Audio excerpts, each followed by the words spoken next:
Hello everyone, welcome to Magnet Brains. मेरा नाम है वरदान गर्ग और कंटिन्यू करते हैं अपनी स्टडी को ऑफ आर्टिफिशियल इंटेलिजेंस। जैसे बच्चों हमने लास्ट वीडियो में एआई प्रोजेक्ट साइकिल के बारे में पढ़ा था। एआई प्रोजेक्ट साइकिल का पहला स्टेज हम समझ चुके हैं, right? That was problem scoping. आज की वीडियो में हम समझेंगे नेक्स्ट स्टेज के बारे में, that is data acquisition. Again ये भी हम दो वीडियोस में सीखेंगे। आज के में सीखेंगे, देखते हैं क्या सीखेंगे पहले, ठीक है? चलो तो पहले डेटा एक्विजिशन देखते हैं। डेटा एक्विजिशन होता क्या है? So data acquisition is the stage in which we acquire data for the project. तो भाई जिस स्टेज में हम डेटा एक्वायर करते हैं वही होता है data acquisition. Now the question is, और जैसे मैंने आपसे वादा भी किया था कि मैं आपको बताऊंगा अबाउट डेटा, क्या होता है भाई ये डेटा। तो जो आज की वीडियो में मैंने आपसे कहा ना कि आज की वीडियो में क्या करेंगे, तो आज की वीडियो में इस डेटा के बारे में ही सीखेंगे कि डेटा होता क्या है। और फिर नेक्स्ट वीडियो में हम सीखेंगे कि डेटा कौन से सोर्स से हम एक्वायर करें, मतलब जो नेक्स्ट पार्ट है डेटा एक्विजिशन, तो एक्विजिशन कहां से करें उसके बारे में बात करेंगे, ठीक है? आज की वीडियो में समझते हैं कि डेटा क्या होता है, ठीक है? Now our biggest question is What is data? A big question mark. क्या होता है ये डेटा? DATA डेटा क्या होता है? क्यों हम पीछे पड़े हुए डेटा के? इवन कुछ लोग इसको नया गोल्ड, नया फ्यूल, पता नहीं क्या क्या कहते हैं। Data is the new gold, data is the new resource, data is the new fuel, क्या क्या नाम देते पता नहीं। क्या है इसकी इंपॉर्टेंस डेटा की? तो एक्चुअली आपका पूरा आर्टिफिशियल इंटेलिजेंस इस डेटा पे ही बेस्ड है। आप डेटा की मदद से ही तो मशीन को ट्रेन करते हो, मशीन को टेस्ट करते हो, मशीन चलाते हो ऑटोमेटिकली। इवन आप ये छोड़ दो, इवन आप खुद भी डेटा पे ही बेस्ड हो। आप खुद सोचो, आप किसी सिचुएशन में फंस जाए, उसका अगर आपके पास डेटा है, डेटा इन सेंस एक्सपीरियंस है, उसके बारे में फैक्ट्स पता है, तो चीजें कितनी ईजी हो जाती हैं, उस सिचुएशन को हैंडल करना कितना इजी हो जाता है। तो उसी सेंस में, अपने सेंस में सोचिए कि अगर आपके पास डेटा है तो चीजें जितनी इजी हो जाएंगी, उतना ही इंपॉर्टेंस डेटा का है यहां पर इन आर्टिफिशियल इंटेलिजेंस। तो पहले समझते हैं कि डेटा होता क्या है। तो गाइस डेटा को डिफाइन करते हैं पहले। So data can be defined as a representation of facts और इंस्ट्रक्शंस अबाउट सम एंटिटी। तो किसी एंटिटी के बारे में कुछ चीजें, कुछ फैक्ट्स या इंस्ट्रक्शंस या इंफॉर्मेशन ही क्या होता है? डेटा, जो आपका बिल्कुल रॉ फॉर्म में होता है, ठीक है? जैसे कि एंटिटी में क्या है? अब एंटिटी क्या होता है? एंटिटी मतलब कोई भी एक चीज, एक ग्रुप किसी भी चीज का, जैसे कि स्टूडेंट्स, है ना, जैसे कि स्कूल, जैसे कि स्पोर्ट्स, जैसे कि बिजनेस, जैसे कि एनिमल्स एक्सेट्रा। ऑल्दो इस एंटिटी के बारे में आप डिटेल में पढ़ेंगे जब आप डेटाबेस मैनेजमेंट सिस्टम पढ़ेंगे, उसमें इसके बारे में डिटेल में आता है एंटिटी में, एंटिटी के बारे में, ठीक है? तो वहां इसके बारे में पढ़ेंगे। हो सकता है हम एक नई प्लेलिस्ट उसकी भी शुरू कर लें, ठीक है? बिकॉज डेटा एनालिसिस एक, जिसे कहा था कि एक बहुत इंपॉर्टेंट फील्ड है, उसमें डेटाबेस मैनेजमेंट की बहुत इंपॉर्टेंस है, ठीक है? तो एआई का ही एक पार्ट है डेटा एनालिसिस, जिसमें इस डेटाबेस मैनेजमेंट की बहुत जरूरत है, ठीक है? सीखने की बहुत जरूरत है, ठीक है? आगे सेंटेंस को कंप्लीट करते हैं। दैट कैन बी प्रोसेस्ड और कम्युनिकेटेड बाय ह्यूमंस और मशीन्स, ठीक है? जो प्रोसेस या कम्युनिकेट कर सके ह्यूमंस और मशीन्स, वही तो है डेटा, ठीक है? Now data is a collection of facts such as numbers, है ना? कलेक्शन है फैक्ट्स का।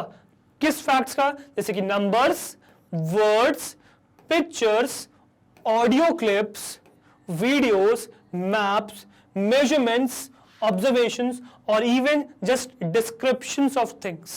अब आप कहोगे सर ये सब डेटा है, मैं कहूंगा यस ये सब डेटा है, सब डेटा है, हर कुछ डेटा है। उस डेटा से मीनिंग डिराइव करना ही तो आपका काम है, ठीक है? उस डेटा को ही तो हेल्पफुल बनाना है। डेटा तो बिखरा हुआ है, डेटा तो बहुत है, ठीक है?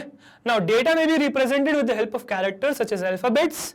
अल्फाबेट्स में आपके कैपिटल भी आ जाते हैं, स्मॉल भी आ जाते हैं, ठीक है? डिजिट्स 0 से 9 डिजिट्स आ जाती हैं, ठीक है? स्पेशल कैरेक्टर्स जैसे कि प्लस, माइनस, डिवीजन, मल्टीप्लिकेशन, ठीक है?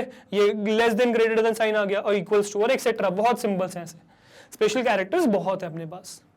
ठीक है, तो इन फॉर्म्स में हम डेटा को रिप्रेजेंट कर सकते हैं। ठीक है, तो अगर आपके पेपर में आया डिफाइन डेटा, कैसे डिफाइन करेंगे, इस तरीके से डिफाइन करेंगे 3 पॉइंट्स में। देखो आंसर हमेशा पॉइंट्स में लिखोगे ना तो आपको नंबर भी अच्छे मिलेंगे। हमेशा आंसर्स याद करना आसान हो जाता है पॉइंट्स में, और फ्रेम करना बहुत आसान हो जाता है, और आपको नंबर भी बहुत मिलते हैं। तो कोशिश करेगा हमेशा आंसर्स ऐसे पॉइंट्स में ही फ्रेम करें, राइट। चलो अब डेटा होते कितने टाइप के हैं, तो बेसिकली भाई डेटा 2 टाइप्स में डिवाइडेड है। ठीक है, सबसे पहला है स्ट्रक्चर्ड डेटा, ठीक है, दूसरा है अनस्ट्रक्चर्ड डेटा।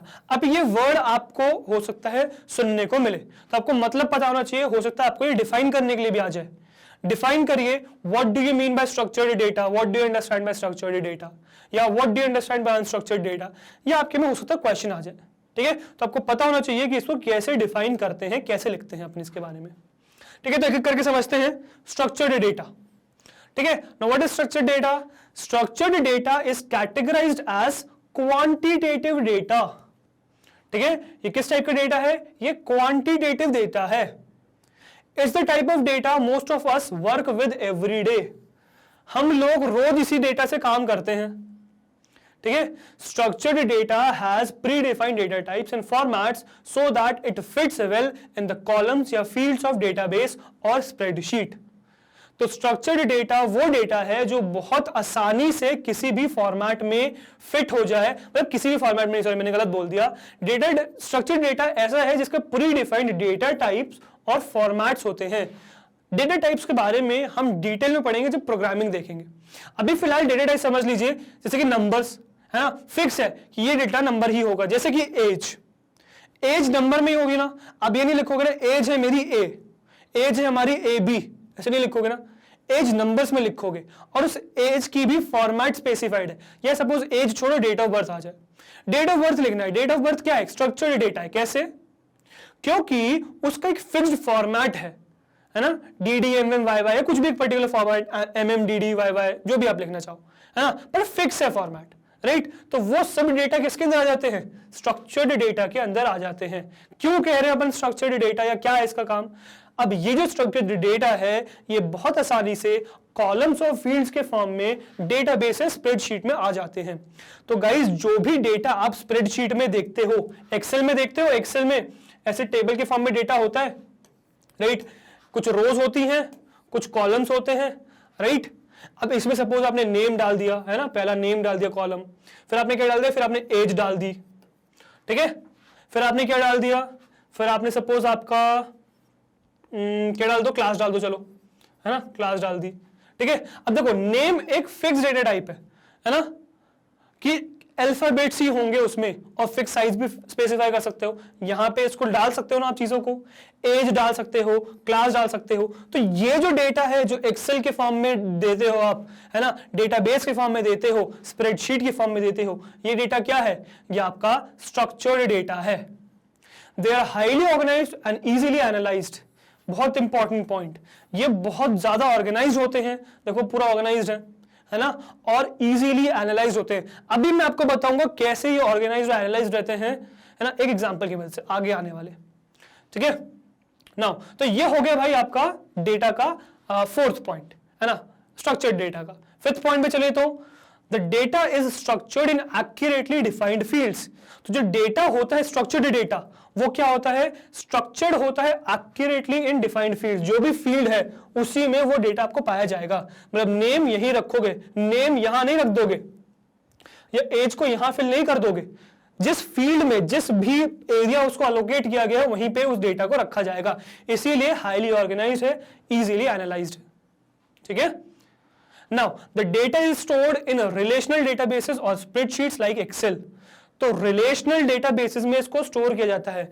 अब हो सकता है कुछ बच्चों को ये वर्ड पता हो, कुछ इसको देख के डर जाए, तो भाई डरना नहीं है, ये एक डेटाबेस मैनेजमेंट सिस्टम का टर्म है, मतलब डेटाबेस का एक टर्म है, ठीक है। तो ये अभी हमारे मतलब का नहीं है ना, इसके बारे में हम पढ़ेंगे बाद में। हो सकता है आपके लिए एक प्लेलिस्ट में ले आऊं, जैसे मैंने आपसे कहा, ठीक है, तो हम पढ़ेंगे, अभी डरना नहीं है इससे, ठीक है। और स्प्रेडशीट्स लाइक एक्सेल, एक्सेल में भी स्टोर कर सकते हो आप इसे, है ना? नहीं, एक्चुअली स्टोर कर नहीं सकते हो, इनमें पाया जाने वाला डेटा ही आपका स्ट्रक्चर्ड डेटा कहलाता है, ये डेटा ही स्ट्रक्चर्ड डेटा है। तो कहीं भी आपको एक्सेल शीट में जो भी डेटा मिले, सिंपली कहो ये क्या है, ये स्ट्रक्चर्ड डेटा, ठीक है। Now examples of structured data जैसे क्या हो सकता है, आप सपोज नाम डाल रहे हो, एज डाल रहे हो, एड्रेसेस डाल रहे हो, एक्सेट्रा, इन सबको क्या कहते हैं अपन, ये सब एग्जांपल है स्ट्रक्चर्ड डेटा का, जब आप इनको फिल करते हो कहीं पे एक्सेल फॉर्म में, ठीक है, जैसे कि कहते हो एक्सेल फॉर्म में, स्प्रेडशीट फॉर्म में, ठीक है। तो गाइस ये हो गया आपका क्या, ये हो गया आपका स्ट्रक्चर्ड डेटा, ठीक है। अब नेक्स्ट चलते हैं, नेक्स्ट समझते हैं what is unstructured data. Unstructured data क्या होता है, तो नेक्स्ट आ गया गाइस आपका unstructured data. What is unstructured data? So unstructured data is categorised as qualitative data. Qualitative data होता है आपका unstructured data. It cannot be processed and analyzed using conventional relational database RDBMS methods. तो relational database की मदद से इनको कुछ नहीं किया जा सकता, ना एनालाइज किया जा सकता, ना प्रोसेस किया जा सकता। कोई काम का नहीं है relational database इन डेटा के लिए, कोई काम का नहीं है। Unstructured data is difficult to deconstruct because it has no predefined model, meaning it cannot be organized in relational databases. Simple सी बात ये कहना चाह रहे हैं कि उनको भाई ऑर्गेनाइज करना बड़ा मुश्किल है, किसको, अनस्ट्रक्चर्ड डेटा को। Instead, no relational or no SQL databases are best fit for managing unstructured data. Again, ये no SQL या no relational database, ये database के अंदर आ जाते हैं दो type, RDBMS and no SQL RDBMS। नहीं सॉरी, RDBMS बोल दिया, no SQL database और RDBMS, relational और non relational, ठीक है। तो no SQL या no relational database को हम यूज करते हैं अनस्ट्रक्चर्ड डेटा के लिए, ठीक है। Now examples of unstructured data include, अब ये एग्जांपल आपको हेल्प करेगा समझने में, जैसे कि टेक्स्ट, जैसे कि वीडियो, जैसे कि audio, mobile activity, social media activity, satellite imagery, surveillance imagery sorry, and the list goes on. इसी तरीके से लिस्ट बढ़ती रहेगी। जैसे एग्जांपल समझते हैं, है ना। अब जैसे आपने देखा कि हमने प्रीवियस स्लाइड में स्ट्रक्चर्ड डेटा समझा था, तो एक कॉलम में सॉरी एक टेबल में रोज और कॉलम्स बनाए थे, नाम स्टोर किया था, एज स्टोर किया था, है ना, वो सब चीजें स्टोर करी थी। अब मुझे एक बात बताओ, अगर आपके पास एक ऑडियो क्लिप है ना, एक ऑडियो क्लिप है जिसके पास ऊपर नाम लिखा हुआ, इसका नाम लिखा हुआ है VIDEO, वीडियो, सॉरी ऑडियो कह रहा हूं मैं, इसको वीडियो लिख रहा हूं, सॉरी, है ना। तो यहां लिखा हुआ है सपोज audio.mp3, बताओ ऑर्गेनाइज्ड है क्या? देखते ही बता सकते हो क्या है क्लिप, ये ऑडियो क्लिप क्या है, ऑर्गेनाइज्ड है क्या? क्या आप इसको कहीं पे स्टोर कर सकते हो? स्टोर मतलब किसी डेटाबेस टाइप में कि ऑर्गेनाइज करके एनालाइज कर सकते हो क्या? बहुत दिक्कत है भाई इनके साथ, इनको स्टोर करना, इनको एनालाइज करना बड़ी दिक्कत वाली काम है। ऑडियो हो गया, वीडियो हो गया, पोस्ट हो गए, बहुत मुश्किल है एनालाइज करना, ठीक है। किसके एग्जाम्पल है? अनस्ट्रक्चर्ड डेटा के एग्जाम्पल है। अब इनके नाम समझ जाइएगा कि सर हम इनमें नाम दे देंगे फिर ऑर्गेनाइज कर देंगे, नहीं, नाम की बात नहीं कर रहा हूं। सपोज आपने नाम दे दिया 1 2 3 4, क्योंकि जब आपने नाम दे दिया तो वो जो नाम है वो तो स्ट्रक्चर्ड है ना, नाम से नहीं करना है आपको, क्लिप देख के बतानी है बस। तो क्लिप बार बार प्ले करके सुनना पड़ेगा या वीडियो बार बार प्ले करके देखना पड़ेगा, है ना, बहुत दिक्कत वाला काम हो जाता है। तो ये है एक्चुअली आपके अनस्ट्रक्चर्ड डेटा। तो सिंपल सी बात, टेबल के फॉर्म में जो डेटा हम स्टोर कर दें वो है स्ट्रक्चर्ड डेटा, ठीक है। जो आप एक्सेल के फॉर्म, एक्सेल में देखते हो, डेटाबेसेस में देखते हो, वो होता है structured data. On the other hand audio clips, video clips और बहुत से एग्जांपल यहां दे रखे हैं, right, mobile activities, social media activities, ये सब किसके एग्जांपल हैं? ये सब एग्जांपल हैं आपके अनस्ट्रक्चर्ड डेटा के, ठीक है। तो ये हो गया आपका structured and unstructured data. I hope आपको समझ में आया होगा कि क्या होता है, थोड़ा बहुत आइडिया पढ़ा ही होगा, राइट। कभी भी आपसे कोई पूछेगा कि क्या होता है स्ट्रक्चर्ड अनस्ट्रक्चर्ड, तो आप बता पाएंगे, उसको एग्जाम्पल दे पाएंगे। आई होप दैट, ठीक है। चलिए, तो इसी के साथ आगे बढ़ते हैं, नेक्स्ट पे चलते हैं। सो डेटा सेट समझते हैं कि डेटा सेट क्या होता है। अब हमने डेटा तो देख लिया, डेटा क्या होता है। अब आपके पास एक वर्ड आएगा डेटा सेट्स। डेटा सेट्स क्या होता है वो समझते हैं, ठीक है। तो यहाँ कुछ पॉइंट्स लिखे हुए हैं, उन पॉइंट सपोज आपके पास आ गए पेपर में, डिफाइन डेटा सेट्स। सो ये सब कुछ चीजें आप लिखेंगे टू डिफाइन डेटा सेट्स, ठीक है। सो सबसे पहला पॉइंट क्या है? A data set is a collection of data. तो जो डेटा हमने लिया है उस डेटा का कलेक्शन होता है डेटा सेट, ठीक है, एग्जाम्पल देखेंगे भी नेक्स्ट स्लाइड में, पहले जरा कुछ पॉइंट्स कंप्लीट कर लेते हैं क्या है। This set is normally presented in a tabular form, table के फॉर्म में रिप्रेजेंट किया जाता है डेटा सेट को। डेटा सेट मतलब जैसे डेटा है ना अपने पास, अलग अलग एंटिटीज का डेटा है, उनके बारे में इंफॉर्मेशन है, वो डेटा हो गया, उन सबको आपने कलेक्ट करके डाल दिया तो डेटा सेट बन गया, सिंपल सी बात है। ठीक है, नेक्स्ट क्या, every column describes a particular variable. So जैसे टैबुलर फॉर्म में हम इसको रिप्रेजेंट कर रहे हैं, तो टैबुलर फॉर्म में इसके रोज भी होंगे, कॉलम्स भी होंगे, तो जो हर कॉलम है वो क्या करता है, एक पर्टिकुलर वेरिएबल को रिप्रेजेंट करता है। ठीक है, and each row corresponds to a given member of the data set as per the given question. ठीक है, तो करता क्या है, तो जो हर रो है, जैसे सपोज हम कह रहे हैं कि टैबुलर फॉर्म में है, राइट,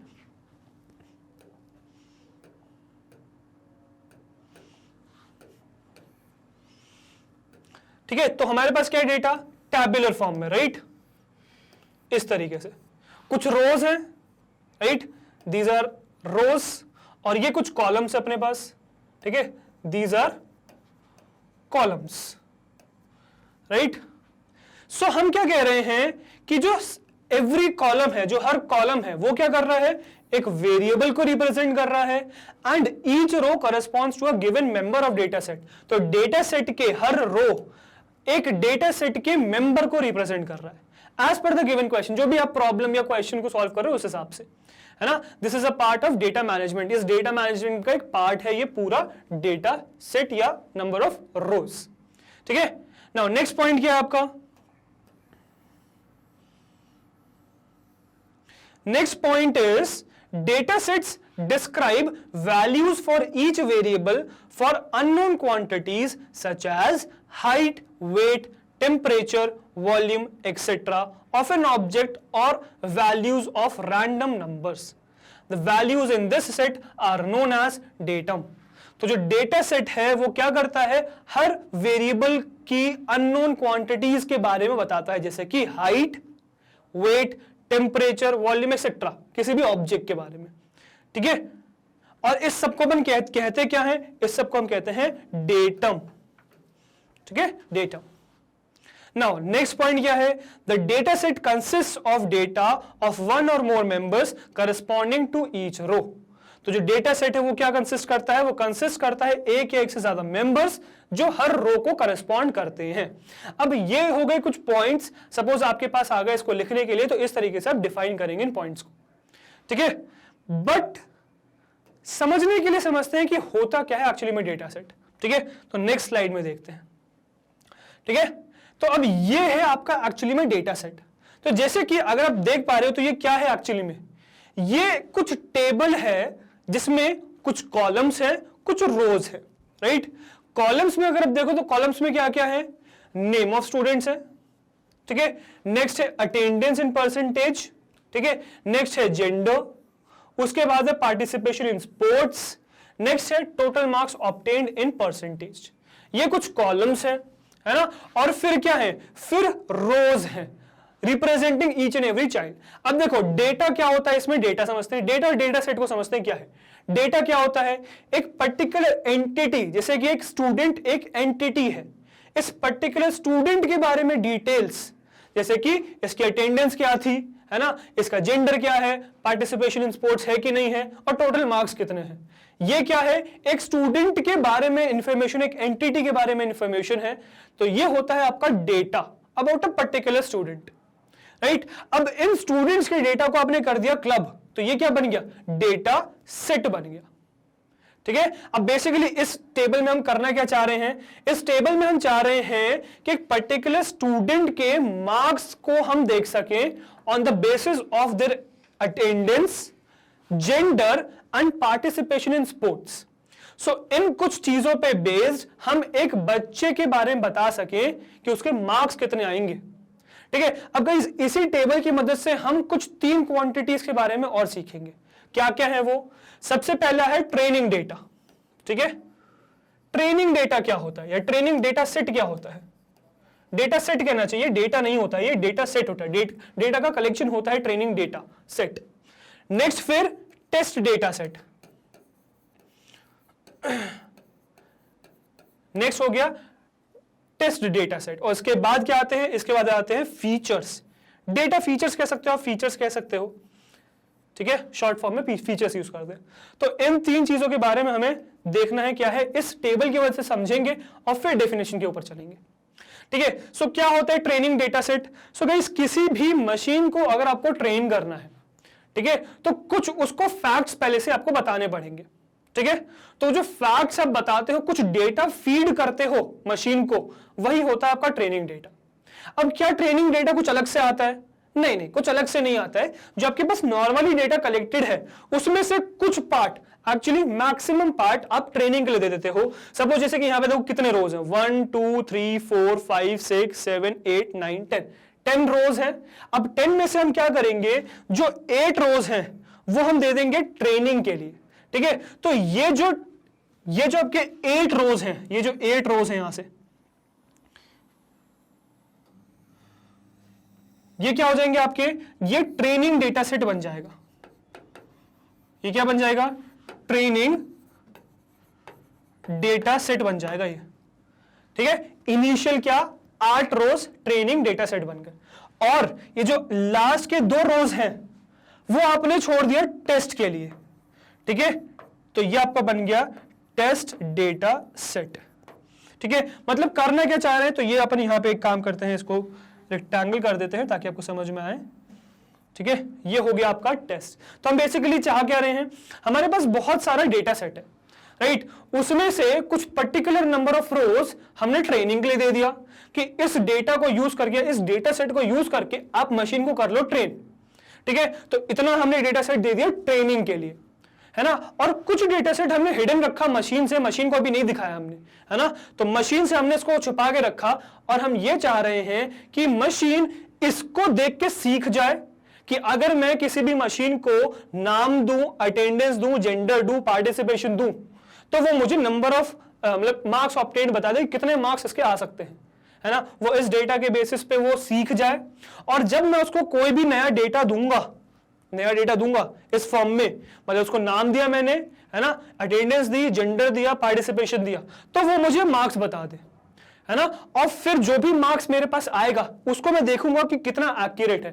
एक्चुअल में आंसर ये होना चाहिए, कुछ उसने प्रेडिक्ट किया होगा, उसमें डिफरेंस कितना है, एरर कितना है, वो अपन देखेंगे लास्ट स्टेज में, दैट इज इवैल्यूएशन स्टेज, या इवैल्यूएशन जो एआई प्रोजेक्ट साइकिल का लास्ट स्टेज है उसमें, ठीक है। तो ये हम करते हैं एक्चुअली डेटा को डिवाइड, एक्चुअली बल्कि जो एक्चुअलिटी में जो हम प्रोजेक्ट बनाते हैं उसमें बल्कि हम डेटा को 3 पार्ट्स में डिवाइड करते हैं।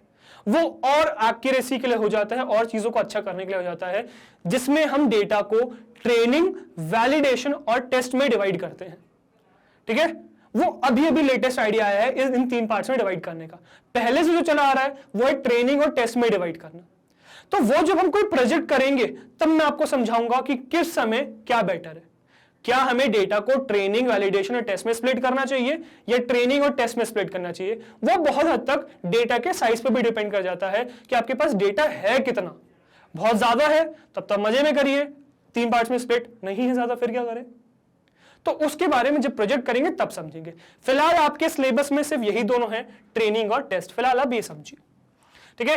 तो अपना ट्रेनिंग कंप्लीट हो गया, राइट, और टेस्ट कंप्लीट हो गया। अब जो नेक्स्ट हमें सीखना है वो सीखना है फीचर्स। फीचर्स क्या होते हैं, राइट। सो फीचर्स गाइस होते हैं ऐसे कॉलम्स को सिलेक्ट करना जिसके बेसिस पे आप प्रिडिक्शन कर सको। अब चाहे तो हम सिर्फ अटेंडेंस देख के भी प्रिडिक्ट करने की कोशिश कर सकते हैं, या सिर्फ जेंडर देख के, सिर्फ पार्टिसिपेशन इन स्पोर्ट्स देख के भी प्रिडिक्शन करने की कोशिश कर सकते हैं मार्क्स की। हमने क्यों इन्हीं को सिलेक्ट किया, है ना, या फिर किन को सिलेक्ट किया। तो ये जो हम कॉलम्स चूज करते हैं ना, ये जो कॉलम्स चूज करते हैं फॉर प्रेडिक्शन पर्पस, यही आपके कहलाते हैं फीचर्स। क्या कहलाते हैं ये आपके कहलाते हैं फीचर्स, ठीक है। तो अब फीचर्स डिपेंड करता है according to the situation, according to the problem, आपको ढूंढने पड़ते हैं, सिलेक्ट करके देखना पड़ता है कि कौन सा फीचर सही है। जैसे यहां पे हमने टोटल मार्क्स को प्रिडिक्ट करने के लिए जो फीचर सिलेक्ट किए हैं वो क्या है, नाम है स्टूडेंट का, अटेंडेंस है, जेंडर है, पार्टिसिपेशन है, राइट। तो ये क्या हो गए, ये इस डेटा सेट के फीचर्स हो गए, या किसी मॉडल के लिए फीचर्स हो गए। किसी मॉडल के लिए ये ट्रेनिंग डेटा सेट हो गया और किसी मॉडल के लिए ये टेस्ट डेटा सेट हो गया। तो आई गेस आपको ये तीनों वर्ड्स समझ में आ गए होंगे, that is training data set, test data set और फीचर्स। ठीक है, तो ये था भाई आपका डेटा सेट में कुछ और 3 चीजें। अब एक काम करते हैं, एक एक करके इनको डिफाइन करते हैं और समझते हैं कि ये है क्या चीज। डेफिनेशन या लिखने के लिए आगे तो क्या लिखेंगे, ठीक है। चलिए तो डिफरेंस करके देखते हैं। अगर आपको यूजुअली क्वेश्चन आता है कि differentiate between training and test data, actually data नहीं है, डेटा सेट होना चाहिए। चलो डेटा सेट वैसे नीचे लिखा हुआ है ना। तो training data set and test data set है ना, क्या है ये डिफरेंस देखते हैं। अब सपोज इंडिविजुअली ट्रेनिंग डेटा के लिए आगे के लिखो तो अब सिंपल ये चीजें लिख दोगे सिर्फ रोज में। डिफरेंस के लिए आ जाए तो डिफरेंस में इस फॉर्म में लिखोगे, ठीक है। चलो तो ट्रेनिंग डेटा और टेस्ट डेटा में डिफरेंस क्या होता है, पहला पॉइंट देखते हैं। A training data set is a database of examples used during the learning process and is used to fit the parameters। ठीक है, तो लर्निंग प्रोसेस के लिए यूज होता है और पैरामीटर्स को फिट करने के लिए काम आता है। अब पैरामीटर्स क्या होते हैं, उसको फिट करने के कैसे काम आता है वो हम समझेंगे जब हम किसी एल्गोरिथम में जंप करेंगे। ठीक है, एल्गोरिथम्स के हिसाब से पैरामीटर्स होते हैं, तो वो जो हम एल्गोरिथम पढ़ेंगे तब देखेंगे क्या क्या पैरामीटर्स हैं। ठीक है, तो ये हो गया सिंपल समझने की बात कि लर्निंग प्रोसेस के लिए जो यूज करते हैं वो होता है training data set. Test data set क्या होता है guys? So a test is set of examples used to only access the performance of होना चाहिए यहाँ पे performance of the fully specified classifier। तो सपोज आपने कोई भी मॉडल बनाया, क्लासिफायर मतलब मॉडल समझ लिए, कोई भी मॉडल बनाया तो उस जो पूरी तरीके से रेडी है तो उसका परफॉर्मेंस चेक करने के लिए कि परफॉर्मेंस कैसा है, मतलब एक्यूरेसी कैसी है। तो जैसे अपन ने 2 सेलेक्ट किए थे ना, पिछली स्लाइड में 2 सेलेक्ट किए थे, अब उन 2 में कुछ उसने प्रेडिक्शन किया होगा और एक्चुअल वैल्यूज हमारे पास है, तो उनके बीच में कंपेयर करना कि कितना एक्यूरेट हमारे मॉडल ने चीज को प्रेडिक्ट किया है, कितना एरर है, कितना डिफरेंस है। तो वही हम किसकी मदद से करते हैं, हम टेस्ट डेटा सेट की मदद से करते हैं। ठीक है, अब आई गेस अब डेटा और डेटा सेट में आपको डिफरेंस समझ में आ गया होगा। डेटा मतलब एक सिंगल की बात हो रही है, सिंगल रो की, डेटा सेट मतलब कॉम्बिनेशन हो जाएगा। ठीक है, नाउ नेक्स्ट पॉइंट क्या है, maximum part of the data set comes under training data only, usually 80%। अब ये पता वैरी करता है ना, कोई आइडियल सिचुएशन नहीं है, according to the data size vary करता है। 80%, कुछ लोग 60% भी लेते हैं, कुछ लोग आपका 70% भी लेते हैं, है ना, तो वो वैरी करता है गाइस। यूजुअली जो लिया जाता है वो 80% लिया जाता है। टोटल डेटा सेट का 80% आपका क्या बनता है, ट्रेनिंग डेटा बनता है, ये डेटा सेट बनता है। ठीक है, अब टेस्ट डेटा सेट क्या बनता है, a very little part of the data set is used for test data, usually 20%, usually 20%, but ये आपका 40% भी हो सकता है, ये आपका 30% भी हो सकता है, इसके करस्पॉन्डिंग 60-40, 70-30 इस तरीके से। ठीक है, अब अगर सपोज आपका यहाँ पे वैलिडेशन डेटा सेट भी आ जाए तो अगेन वो फिर 3 पार्ट्स में डिवाइड होता है, पर यूजुअली जो मैक्सिमम पार्ट है वो ट्रेनिंग डेटा सेट को ही जाता है। ठीक है, एक बात नोट करने की है ना, the training data and the test data are not different, they are usually divided from the main data set in 80 से 20%, 80-20%। ठीक है, तो यार केस ये है कि जो ट्रेनिंग डेटा है, ये टेस्ट डेटा है, वो अलग चीज नहीं है, कोई हम अलग से डेटा नहीं ला रहे हैं। हमारे पास एक डेटा है, उसको डिवाइड कर रहे हैं, आधा ट्रेनिंग में दे दे रहे हैं मैक्सिमम पार्ट, और कुछ बचा के हम टेस्ट के लिए रख रहे हैं। यूजुअली वो 80-20% होता है, पर वैरी भी करता है, 70-30 भी हो सकता है, 60-40 भी हो सकता है, 75-25 भी हो सकता है। ठीक है, तो वो वैरी करता है। जब हम प्रोजेक्ट करेंगे तो हम समझेंगे कि किस पार्ट में हमें डेटा सेट को डिवाइड करना चाहिए, usually not usually, actually project के हिसाब से कौन किस में डिवाइड करना चाहिए। यूजुअली तो 80-20 करते हैं, राइट। तो ये है आपका difference between training data set and test data set.